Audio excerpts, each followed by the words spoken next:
If you like pina coladas and drama, parental issues. Have we got a show for you?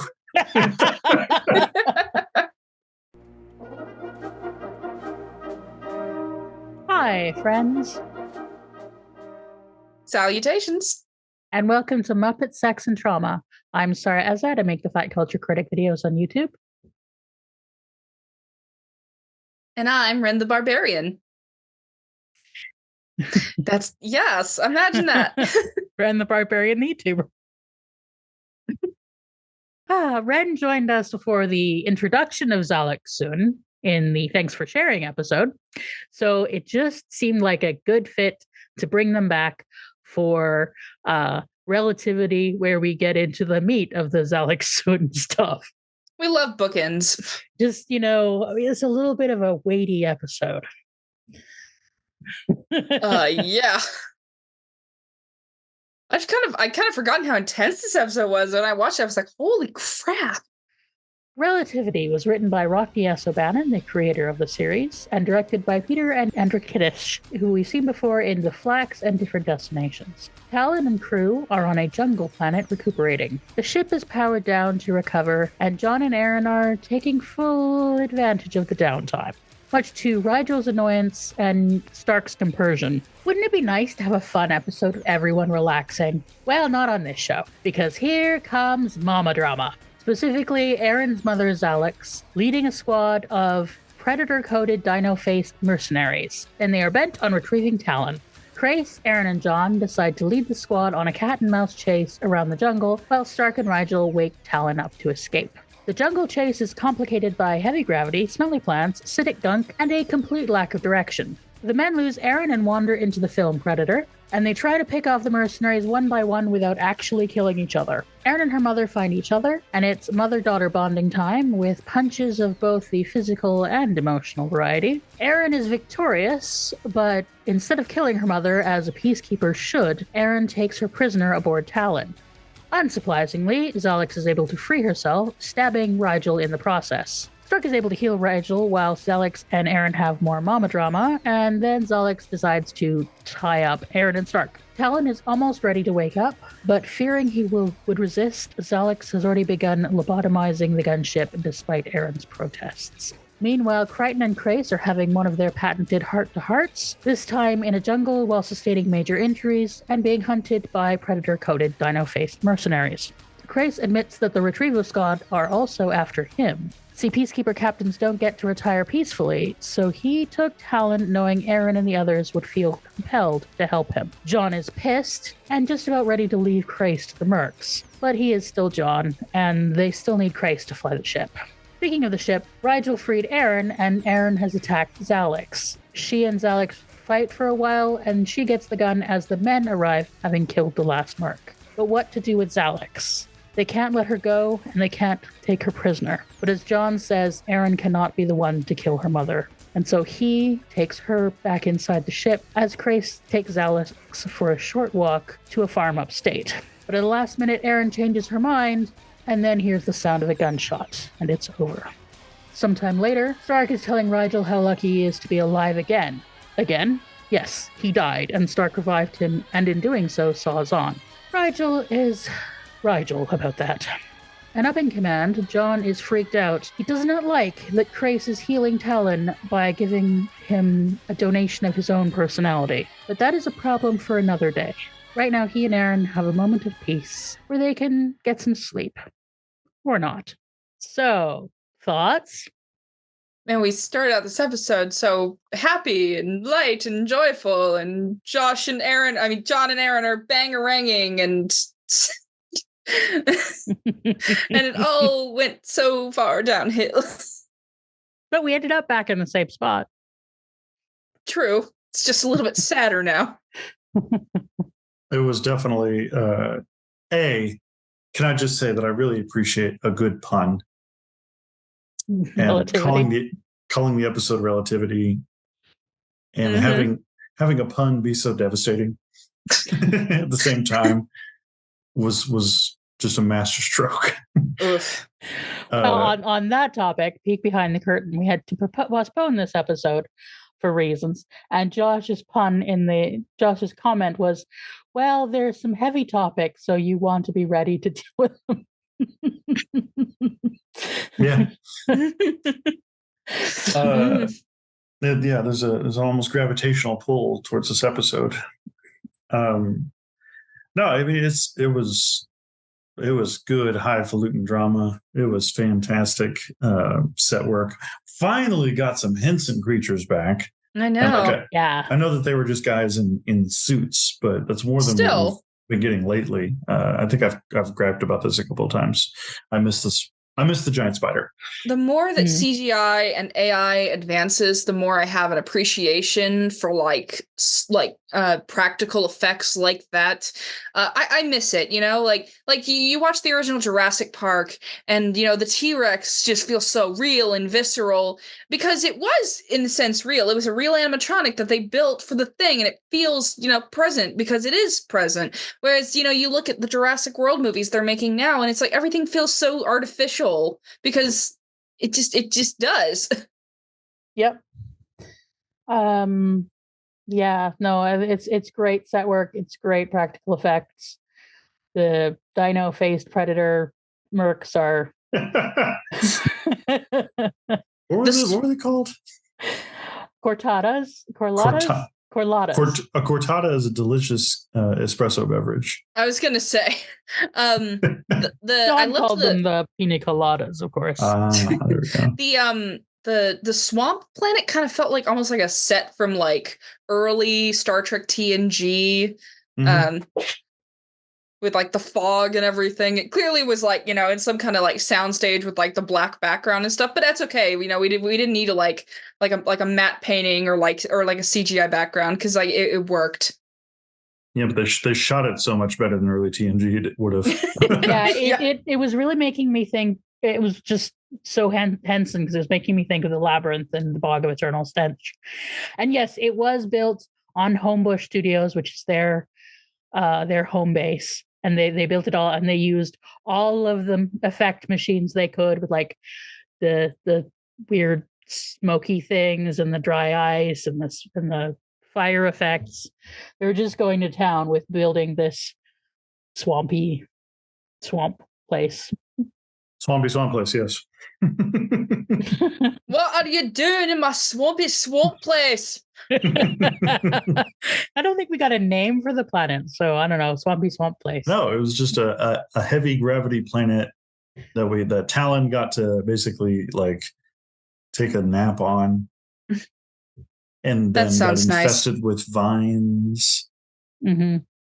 Like there was a lot that was sort of happening in the periphery that was almost distracting from the main drama because it was hardly related to the main drama.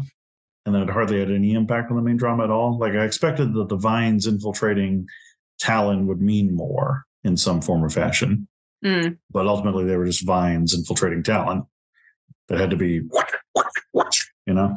Yeah. Well, I wonder. I mean, we're dealing with an infiltration squad, and of course, Talon had a lot of his brain ripped out at the roots to start, and replaced with Crace. He got a Leviathan lobotomy. Yeah, lobotomy. Lobotomy. There also seem to be no lasting effects from that either that I picked up on. Yet. Well, the lasting effect. Yeah, we're told at the end that he's now going to have more Crace as part of his personality. We don't know what that's gonna do. Yeah. Of course, Talon was already like, I don't know, kind of like, I don't want to say he was like Crace already, because like Crace isn't like, Talon is more like a rowdy teenager. Yes. Who just like wants to fight everything. And like, I don't see Crace necessarily being like that when he was a kid, but like, there's definitely something there, like, an affinity there. So now it's kind of like, Yeah. The way that I saw this episode, I don't know about you, but I felt like we had a series. We had mama drama, and then we had two odd couples. Yes.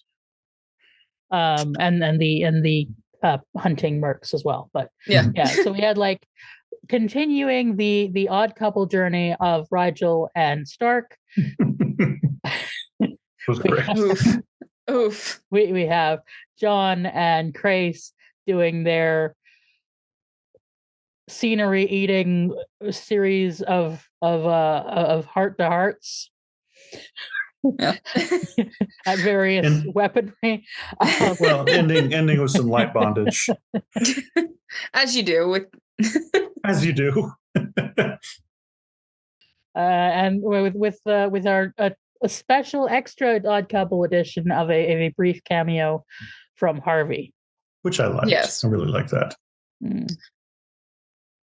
So which of our little groupings do we want to tackle first? So we do Rigel and Stark. Let's do Rigel and Stark. Honestly, normally I'm like, Rigel's such a little shit, but in this episode, like, I couldn't disagree with them. It's, if I got stabbed or whatever, and then I woke up and I found out someone had sewn my clothes to my skin, I would be fucking pissed too. I would not be grateful that you saved my life. Like, at what cost? At what cost, Stark? Yeah, Rigel was just having a shit time this episode, and he was cracking me up the whole time. Well, he was a little shit himself, stealing Aaron's possessions. I mean, what's new though? Yeah, I mean, the water's wet. Yeah, same bat time, same bat channel. The getting your clothes sewn to your skin. We didn't need the previously on, because if they did the previously on and then they showed it to us anyway. And then dying. Yes. For a little bit, as you do. He's only a little bit dead. I got better. Mostly dead. So then getting revived by Stark and Zahn, which I appreciated. The callback to Zahn. I miss Zahn. I love the idea that even though Zahn is like, at peace in her, I'm sure, fabulous pansexual heaven party, she's still watching over her friends. Yeah, as you do.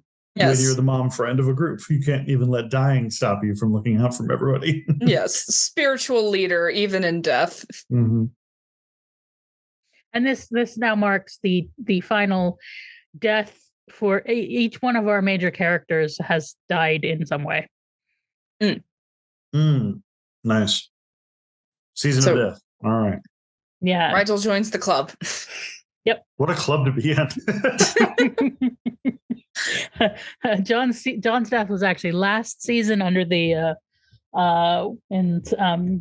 when Harvey stopped his heart, but then again in the wonderful Won't Get Fooled Again, but then also kind of at the beginning of the season as well. So yeah, what a milestone to mark. Every one of our main characters has died. At least once. At least once. They got better, though.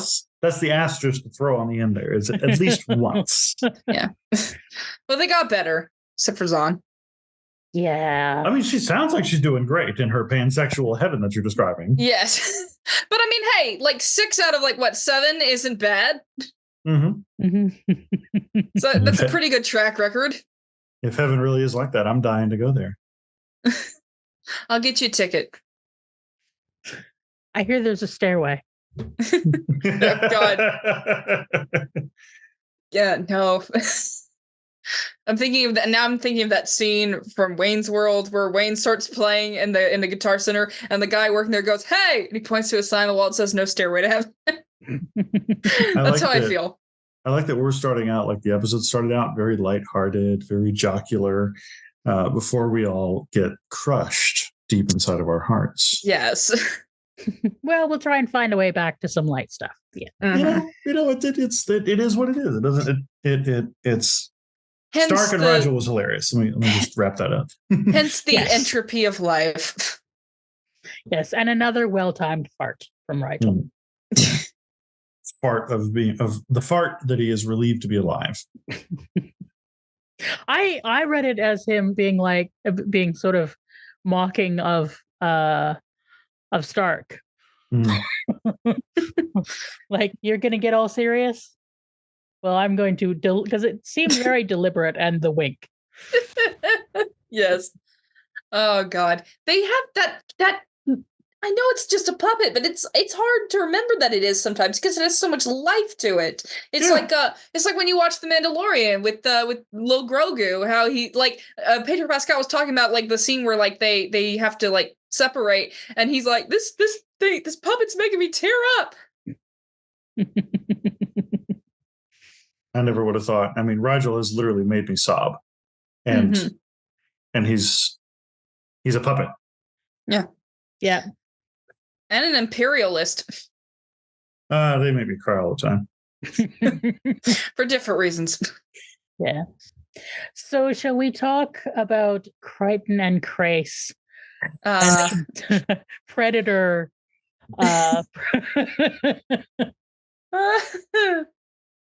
Oh, that was fun.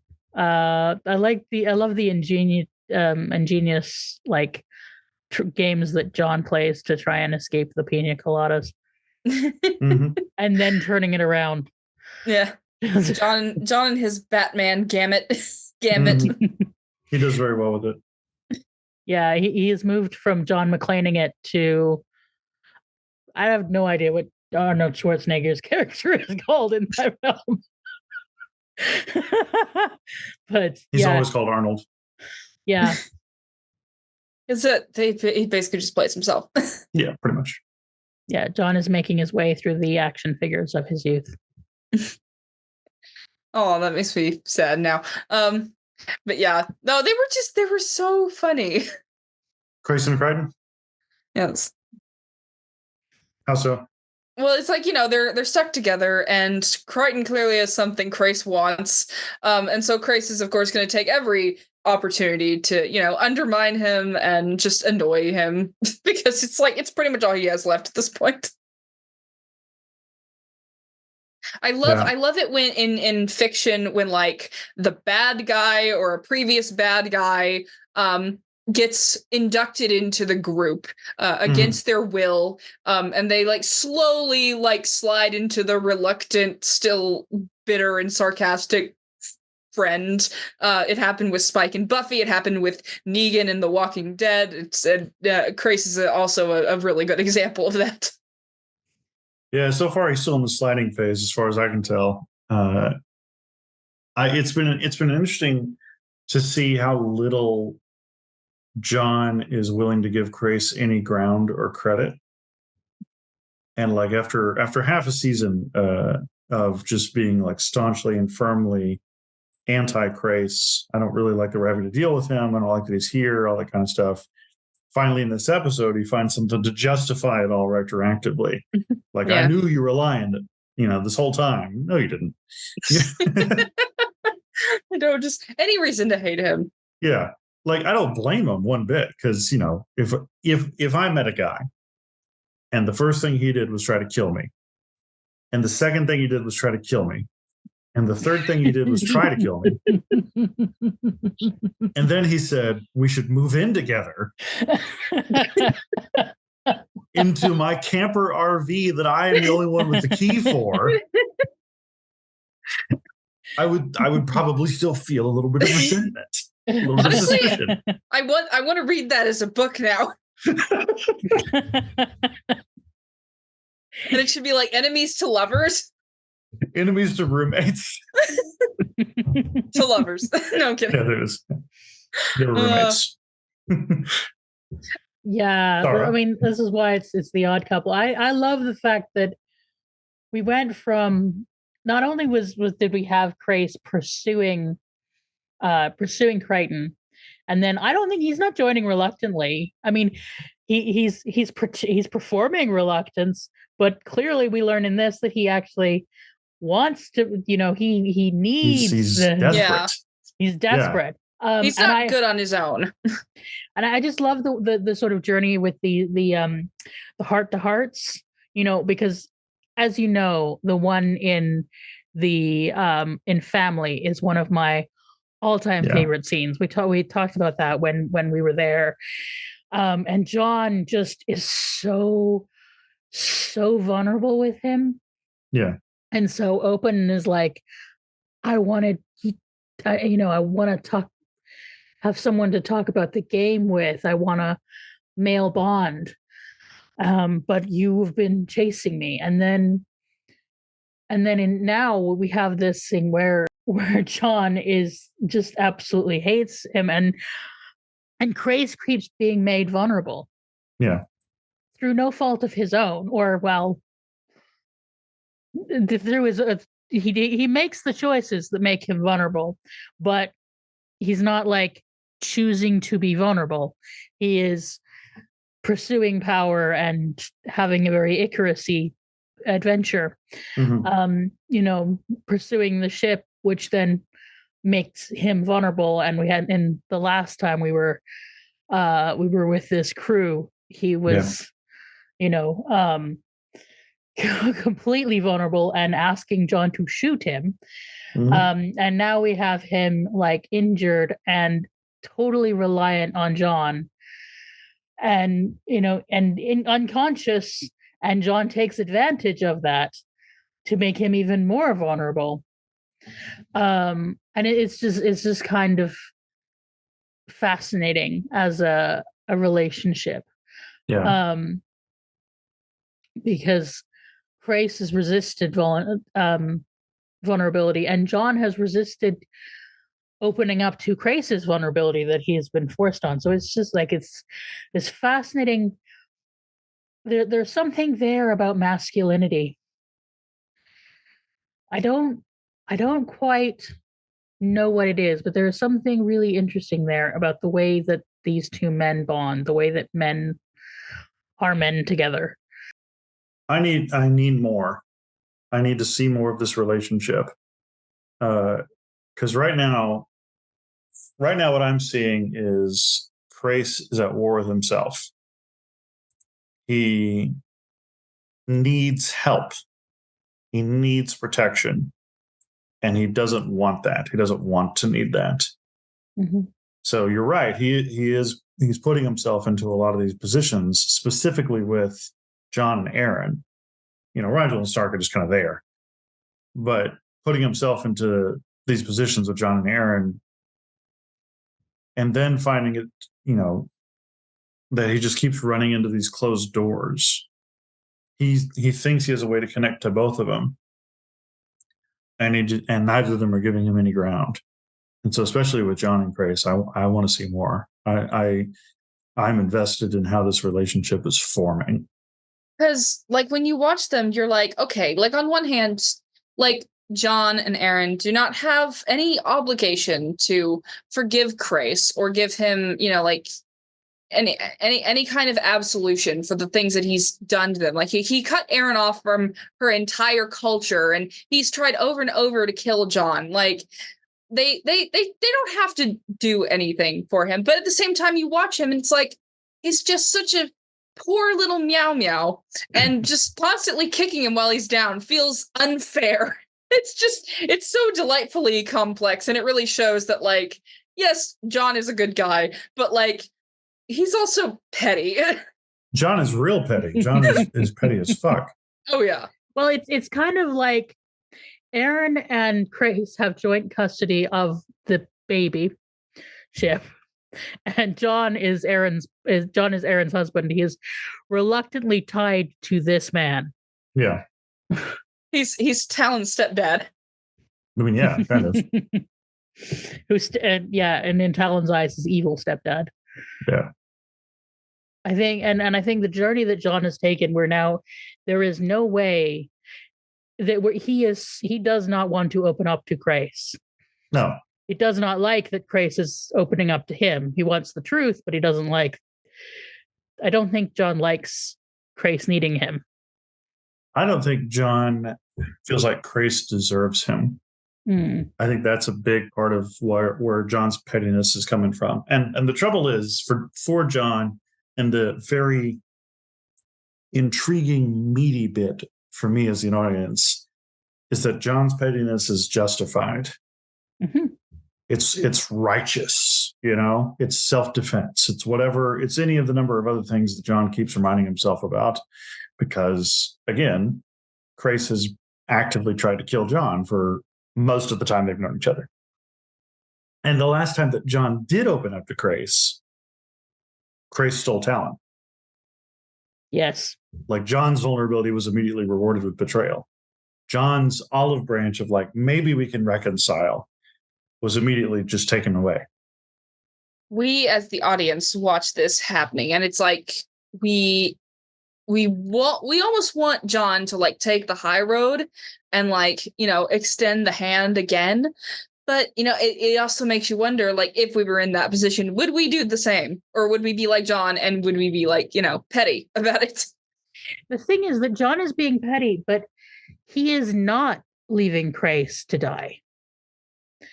He wants to, or at least some of him wants to, but but I don't think it's the fact that they need him to fly Talon that's stopping him. I think like he's petty, but he's still John.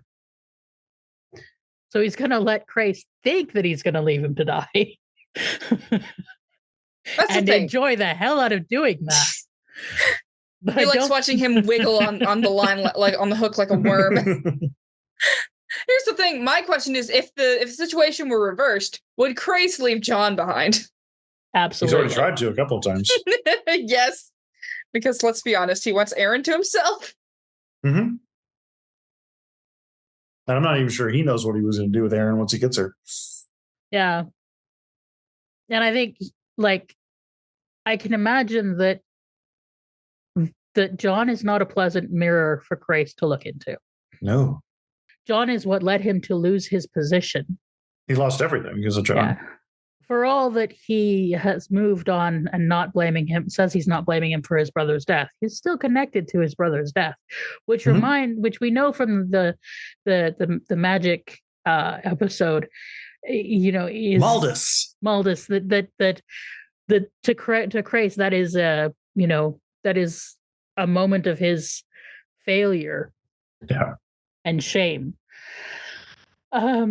So yeah, like, John is not a pleasant mirror for Crais to look into, and I don't think that Crais is a pleasant mirror for John to look into, because Crais, they have both, you know, I'm trying to find a way to talk about this that isn't sanist, but they both lost objectivity. They both sort of lost control over their minds. They both went through time of like mania and willing to lose everything. Yeah, because Crais had unconsolable grief over his brother. And John's mind was literally violated by Scorpius. They've both had times where, like, they weren't in complete control of themselves. And I think them being there together is like an uncomfortable reminder of that. It's like they see the worst of themselves in each other, and they don't like that. Yeah, they've both been jealous over the same woman. Also that. Like the dicks are inescapable. Yeah, a lot of it is just like, you have something I want. Yeah. They are two tomcats. Yeah. Nothing can defeat the penis. I just know that it kills Crais to know that Aaron chose John and that she was right to choose John because he is the better man. Well, sure. Yeah. Yeah, it's such an interesting relationship. And I was just thinking about the fact that we have this relationship happening while John's real homosocial bond, the good and lasting homosocial bond he has with Dargo, is absent. I know, he's missing his bro, so it's like he's gotta go with the next closest thing, which it can't be Stark because Stark is Stark, and it's never gonna be Rigel, so it's unfortunately has to be Crais. And it's interesting that when they had the first heart-to-heart, and he said that he wanted male bonding at the time, it was clear he couldn't conceive of Dargo as that. Mm-hmm.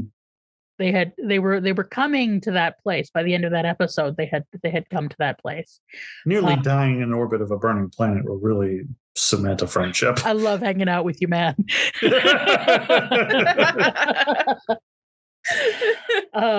Yeah, but so and now, even though like Dargo was the guy closest to him, but Crace is the one who looked most like him.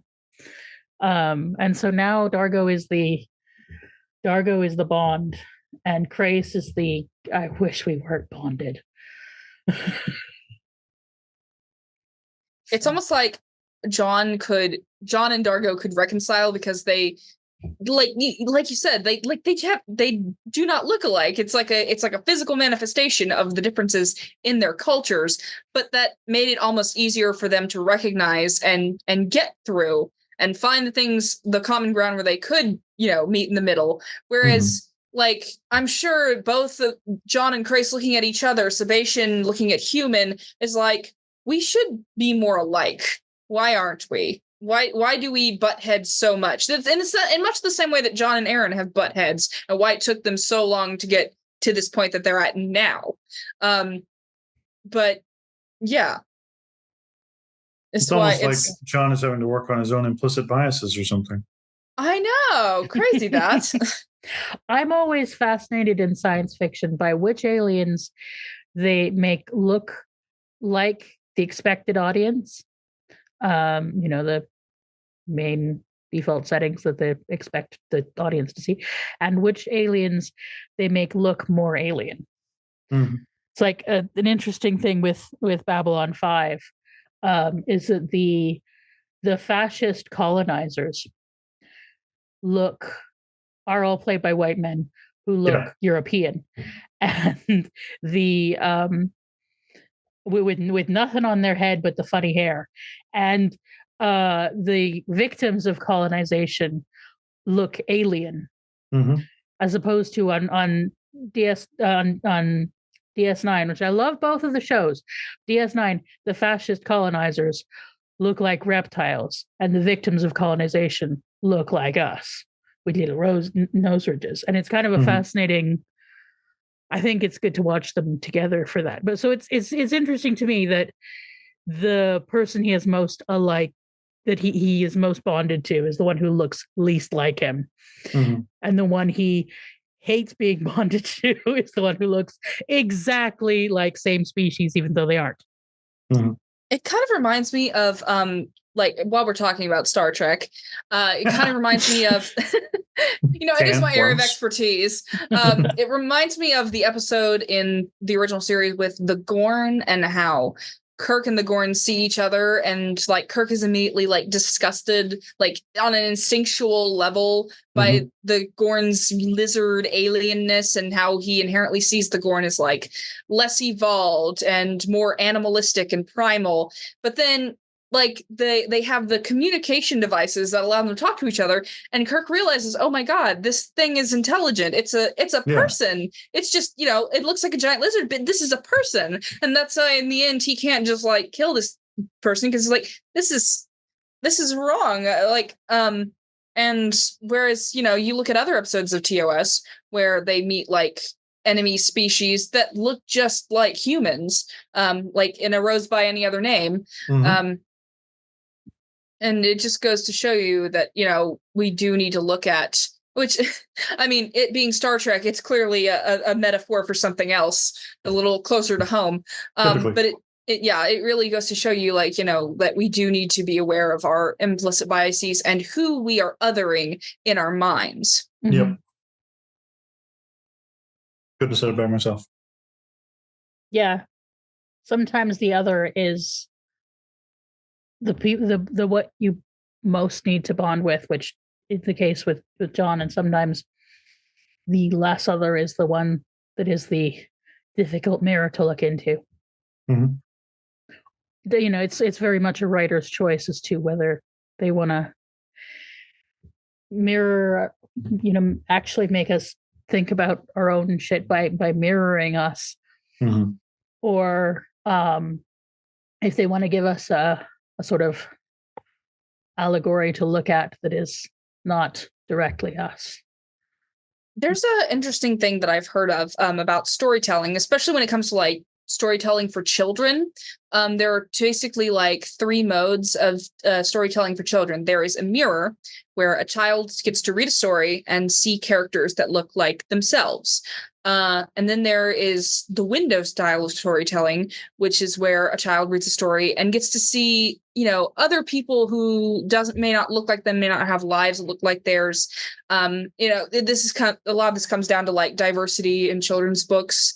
Like there's a big fight like right now in the southern states about like book banning and stuff. And, a lot of, people trying to like write children's stories where like maybe the main character in the story doesn't have a mom and a dad. Maybe they have like 2 mommies or 2 daddies, or maybe even like 2 mommies and a daddy, or, trying to show kids about other cultures. Like, no, not every protagonist has to be white.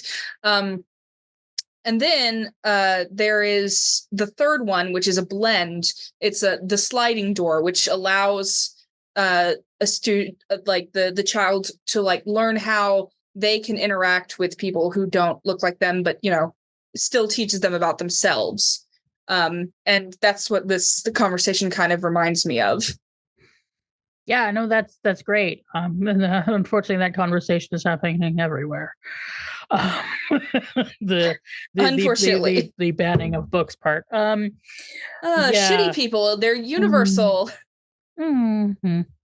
But speaking of mirrors and windows and sliding doors, the relationship that is all of those things is our mama drama.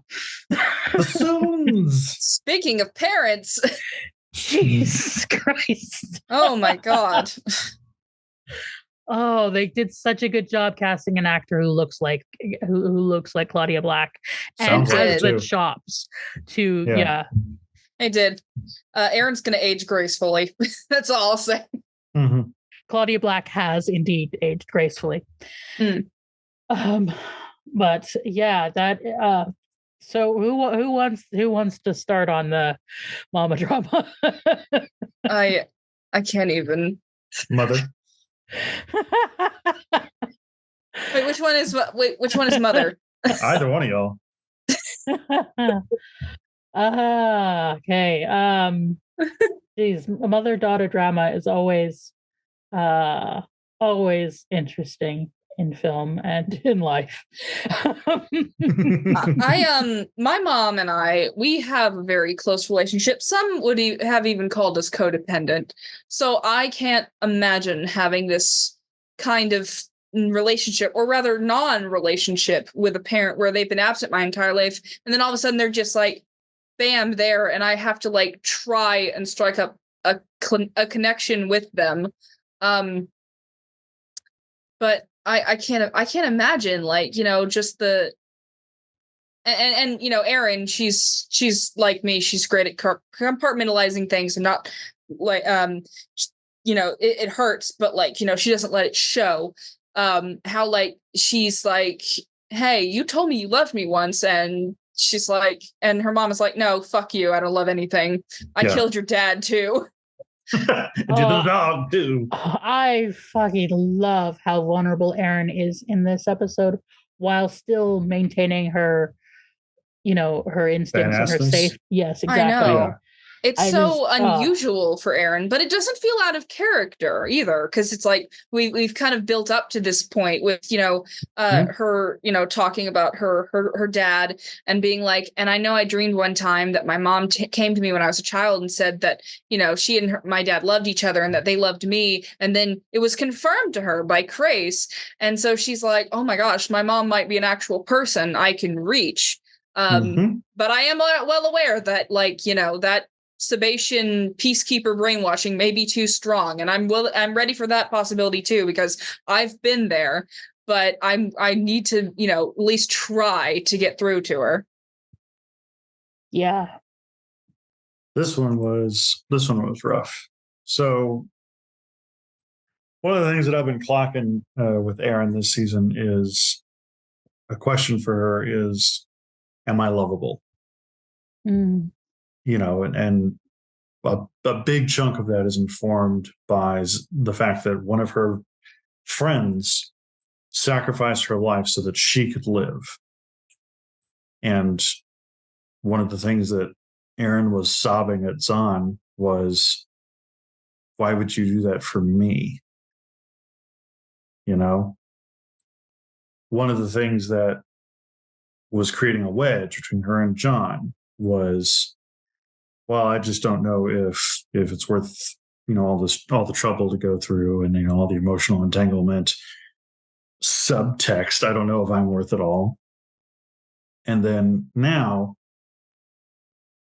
a beautiful, beautiful peak in her arc and growth for this entire show is the opportunity to pay forward everything that she's learned since leaving the Peacekeepers to her mother, whom she has literal, tangible proof loved her at one point.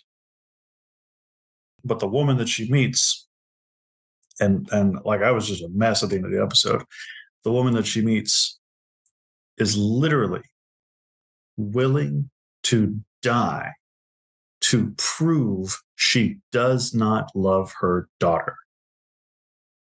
She is just willing to sacrifice her life for her daughter's own unlovability. And when Claudia Black was screaming at the end of the episode, so was I. Like, dear God Almighty, that is an utter gut punch. The way you bring up Zahn, it reminds me, because, we like to, kind of assign Zahn like the, ship mom role. And it's like, so we started out this season with a mother figure for Aaron, kind of, like literally sacrificing her life for her, like just simply because she loves her. There's no deeper meaning to it. It's not because, oh, this is what's best for the group. It's because I love you.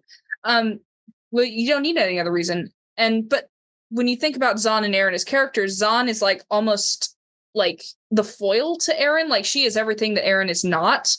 And then you meet Zalex soon, who is so much like Aaron, and Aaron sees so much of herself in Zalex, because she's like, that's who I was before I met John and all these other people. Like, that could have been me. And if there's hope for me, there's hope for her. And she is like the exact opposite of Zan. She is like, fuck you. I'm not going to give you anything. I'm going to bite both of our noses off just to spite your face. It's just so hard, because we've seen what motherly love for Aaron, real motherly love looks like. And this is just like a complete perversion of it. And while you're talking about Zan, I was remembering the scene where Zan first tells Aaron that she loves her in the Mind the Baby episode, where they first reunite after the planet blowing up. Yeah, first the beginning of season 2. And Zahn offers her like spiritual love. Love is like the, general thing. And she says, that's too rarefied for me. Don't tell me you love me, sort of like, love means you fight and die for people that you care about. Which Zahn then did die for Aaron and did show her love in this undeniable form, which Aaron struggled to accept. Yep. And then Aaron is offering Zalex exactly that. She's offering her, demonstrable, honest love the whole time here.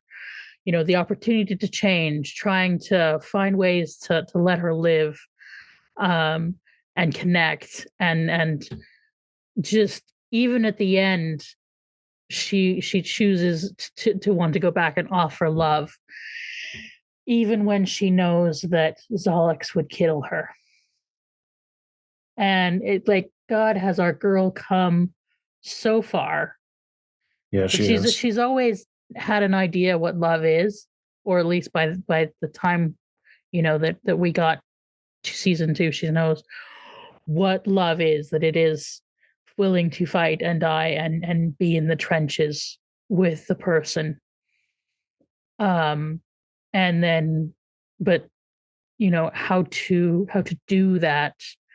She's, how to accept that, how to be vulnerable has been her journey. And she's like, there is this moment in the episode where where Alex is unconscious and Erin is looking at her face and looking for herself in it. Like, speaking of mirrors. And this is a thing I know because although she is my biological mother, my mom looks nothing like me.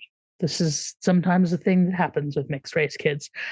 Yeah, I will never look in my mom's face and see like a real reflection of myself, nor of my dad. Actually, only my sister and I look alike in a number of ways. But like, especially, and also considering that my mom is a size 8. So like, there we have the same jaw, and like there there are things, but they're not.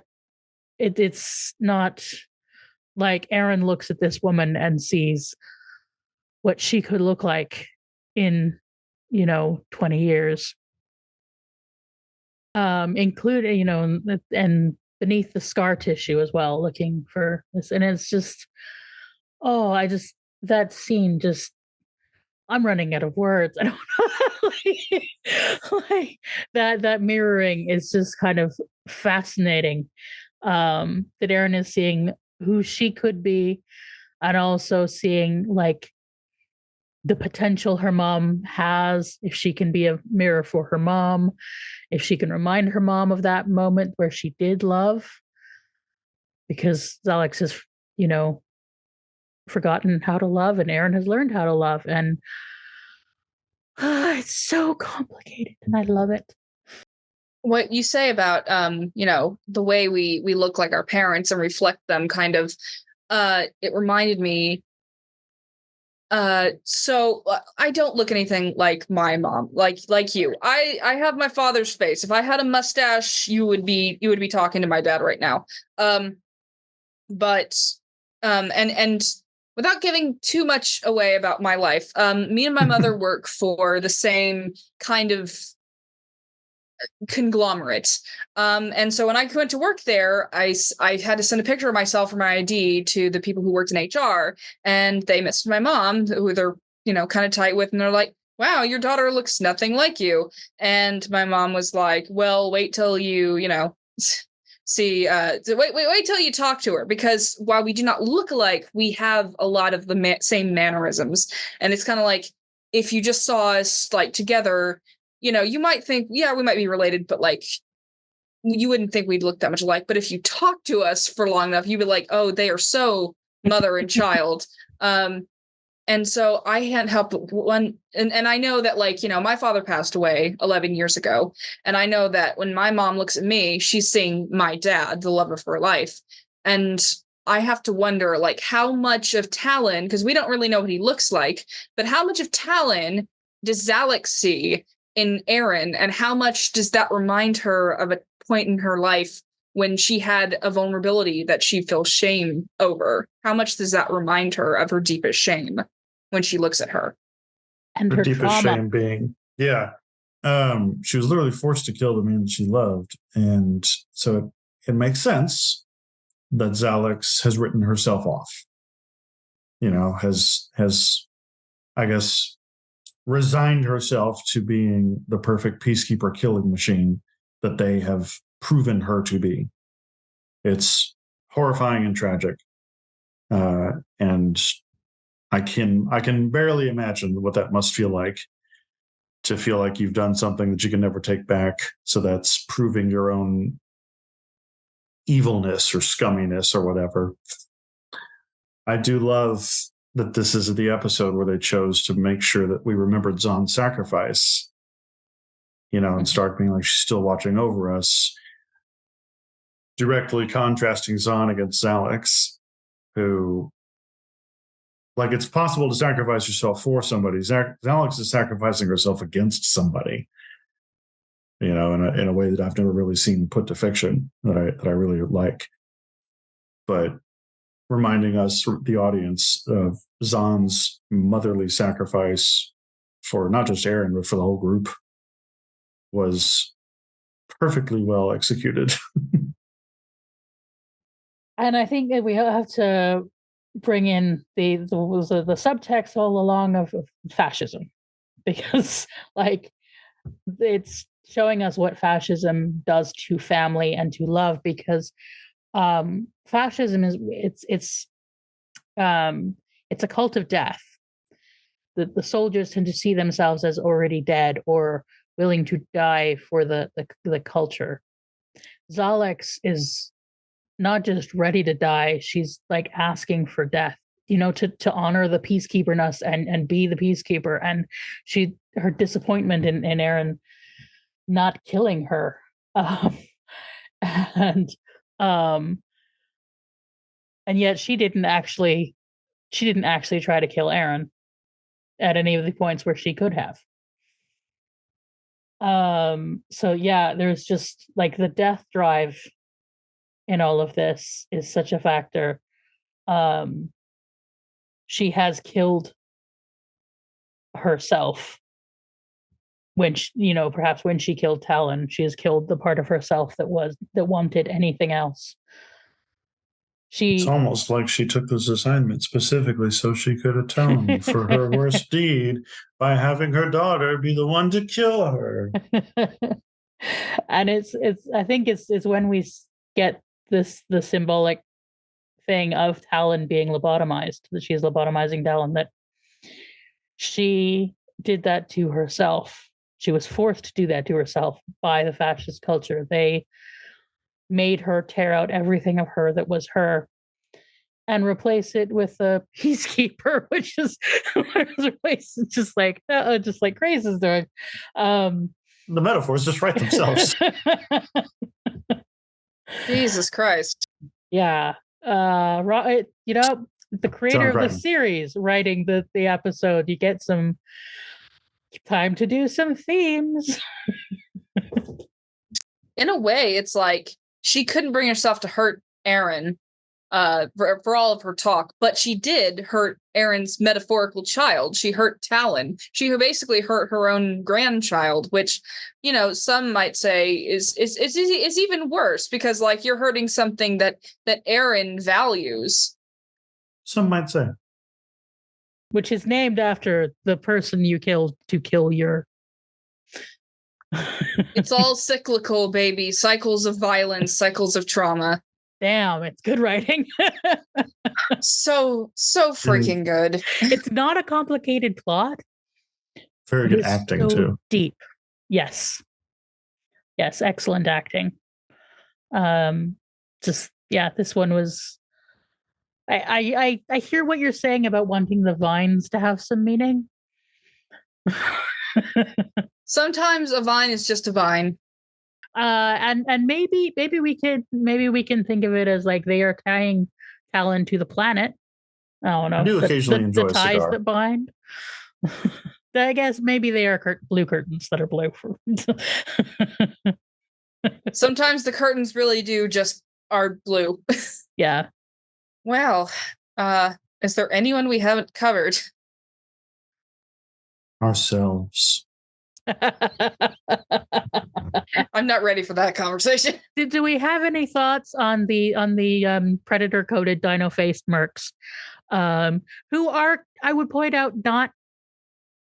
She says they have to successfully do 9 missions in a row in order to leave. Mercs are not like mercs are allowed to leave when they leave. Those are slaves. Yeah. That's why it kind of feels like almost kind of shitty when, like, and I know John didn't know their deal, so it's like he's just killing somebody who's trying to kill him or capture him. But it's like it feels almost kind of shitty when they because it's like those guys were like so close to getting out of being a slave, and now they will never see freedom. And it's honestly kind of tragic. I mean, yeah, they're kind of pieces of shit, but like they don't deserve that. Almost like it's a metaphor. And they were very good plot movers. They said to bring him back alive. Well, half alive counts. And the fact that they are like incredible predators, but also they had this weakness to the gravity. Yeah. Kind of neat. They understood the gravity of the situation. It was heartbreaking. What do you say after you talk about, I told you we'd come back to lightness. So we're back to silly puns. I like how, like, after they put Zalix down like old Yeller, Aaron's like, well, that happened. Let's have sex now. Sometimes you just gotta. There's a different kind of sex for every occasion. There's thank God we're alive sex. There's oh my God, I miss you so much sex. There's my mom tried to kill me sex. Like it just comes and comes, And comes. You know what Faith said about slaying, and it makes you hungry and horny, and well, they don't have any food on them. I didn't see, so No, not really. Yeah, it's just divines. We all have our forms of therapy. So, does anyone have anything else? Just want to give Erin a hug. Yeah. Yes. It's okay. John's giving her a hug. He's a horizontal hug. He's giving her several hugs. Yeah, I suppose the thing we haven't spoken about is the scene with Rigel and Stark on the other side of the wall. Listen, I lived in the dorms for a while. That scene really resonated with me. The conversion was a little bit like, they haven't consented to that, Stark, dear. Yeah, no, definitely. Like Stark being like, "Can't you hear them? Aren't they great?" And Roger being like, "I would rather be getting some sleep." Like that takes me back to college, but I was the John and Aaron in that situation. Yeah. And with all the me and my partner, and with all the like masculinity stuff with John and Crace, like the masculinity soup there. We started the episode with Rigel saying, "What kind of man is he anyway?" Mm-hmm. In reference to him making an effort in bed. But bringing in that... You don't just sit there, you don't just lie there and think of England while she does all the work. What kind of man are you? Oh, yes, we are just doing like spread eagle on the bed while she's Rigel's busy. Poor wives. Oh, God. Oh. But I love it as a way to bring in the question of what kind of man is he? A generous man. Be that kind of man, fellows. Yes. Be the kind of man that shakes the walls and brings down the roofs. And then it's like, we're cutting to them, and it's like John's just like fucking with him by like banging on the wall and making moaning sounds. Yeah. No, but I mean, like having that question and then having the masculinity soup with Crichton and Crace, like, the kind of man he is being tested. Mm-hmm. Is he going to leave his friend? And I just. What kind of man is he? A damn good one.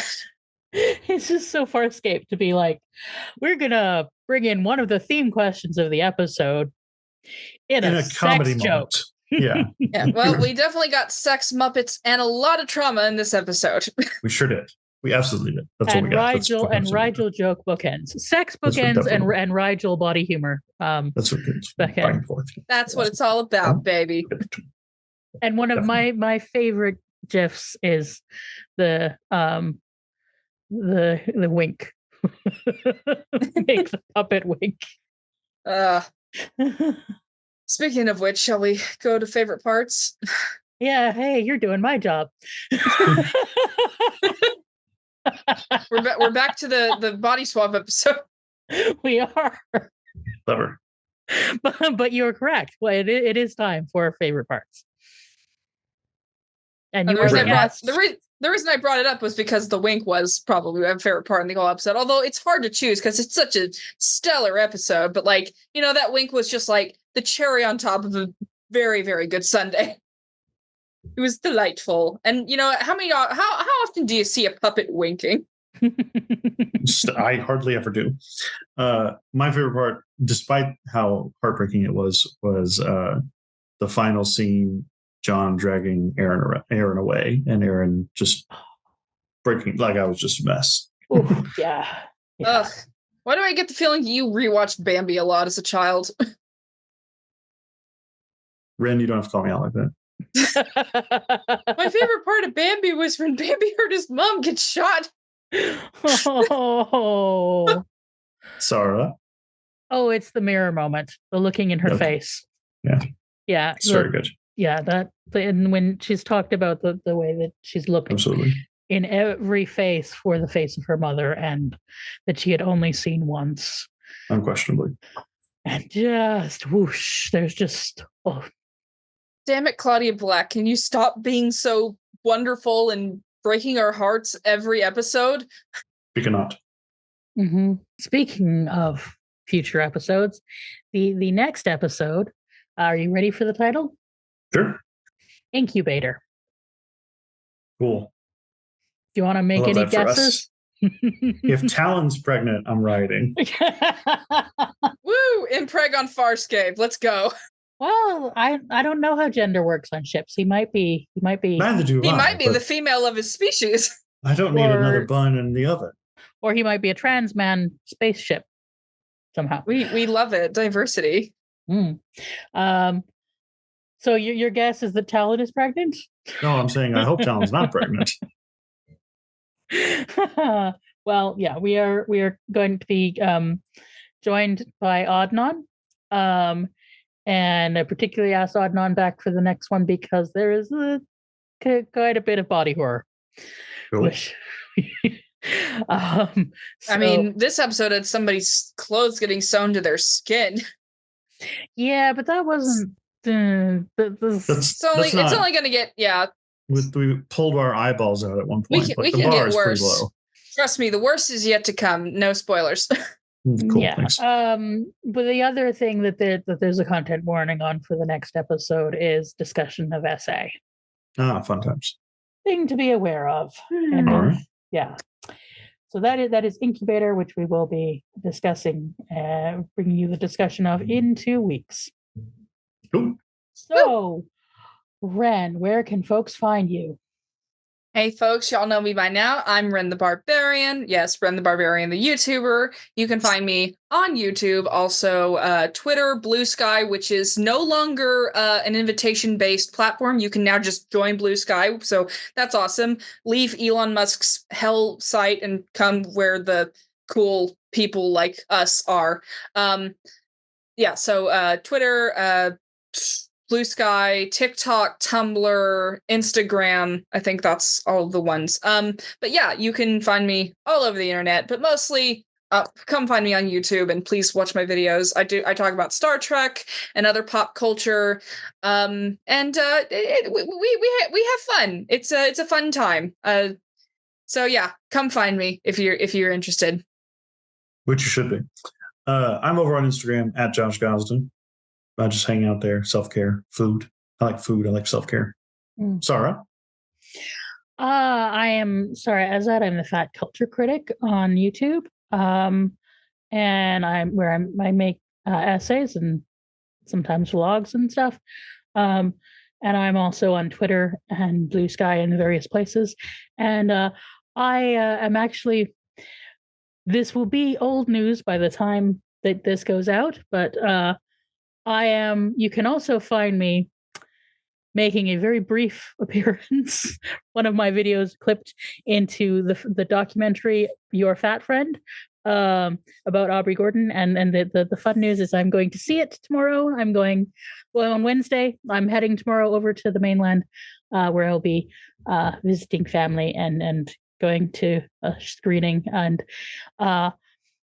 looking forward to that. Yay, lovely. Senpai noticed her. Senpai being Aubrey Gordon. Well, I don't like to fangirl. I don't like to be fans of people. I prefer to be fans of art. But you're an admirer. Yeah. Yeah, but Admira, darling. sometimes a writer writes a book that changes your life. And yeah. And now you're going to be in that writer's documentary. Yeah. For like a brief second. Yeah, it's a little bit of my video about the book, because they did have a thing about all the people who responded to the book. Our Sara's a star. But that was I don't know what that was. But it was a thing you did. It was a genius pun. Back me up here, Josh. It was a genius pun. Yeah. So yeah, you can find us in various places. You can follow the pod in various places, and we will be moving on with more Muppets, more sex, and more trauma. This one certainly had all three. Yay! Whoopee. Bye. Sorry. Bye.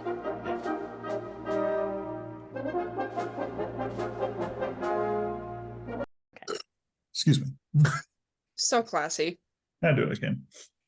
Thanks, Rigel. You're welcome. Oh wait, that's a fart.